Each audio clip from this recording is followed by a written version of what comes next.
Howdy, friends. I've got a story that should be somewhat familiar to you, but it's not one I think most people don't at least look at as an inspirational piece or a piece they turn to in times of trouble or of joy or something like this. But nonetheless, I think it's a piece that's really important to consider and to think about. So this comes from the eighth chapter of Acts. It's right before the ninth starts.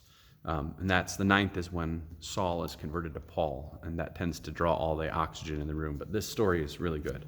So there's the character Philip, one of the disciples who's going out and about doing his things. And so the story goes like this. Then an angel of the Lord said to Philip, "Get up and go to the south, to the road that goes down from Jerusalem to Gaza in the wilderness." So he got up and he went. And now there was an Ethiopian eunuch, a court official of Candace, the queen of the Ethiopians, in charge of her entire treasury. He had come to Jerusalem to worship and was returning home, seated in his chariot. He was reading the prophet Isaiah. Then the Spirit said to Philip, "Go over to this chariot and join it." So Philip ran up to it, and he heard him reading the prophet Isaiah. He asked, "Do you understand what you're reading?" And he replied, "How can I unless someone guides me?" And he invited Philip to get in and sit beside him. Now the passage of Scripture he was reading was this: "Like a sheep he was led to the slaughter, like a lamb silent before the shearer. So he does not open his mouth. In his humiliation justice was denied him.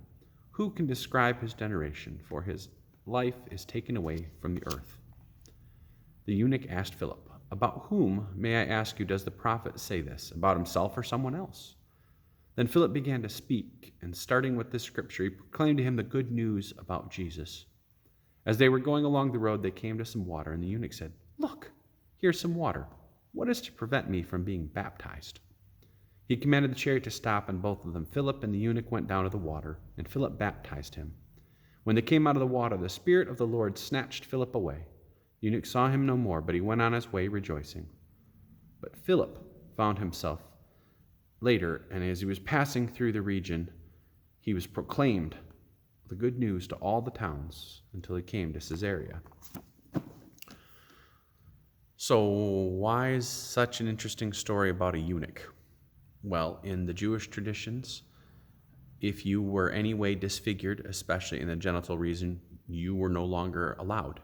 So a eunuch was no longer allowed to be a part of the worshiping. They were excluded from the community of faith. We, in the Christian tradition, I would love to say don't exclude folks, but that's a lie. We have a lot of reasons why people can't come. They don't dress right. They don't make enough. They don't look right. They're the wrong color. They have the wrong accent. Churches find so many ways to say people aren't welcome. And I hope we're different. I know we say we are different, and you can say a lot of things and not mean them. But to welcome people, to invite them in, not just to our sanctuary to become members, but to welcome people is an amazing gift and a call that God gives to each one of us. So I invite you to think, how are you like Philip?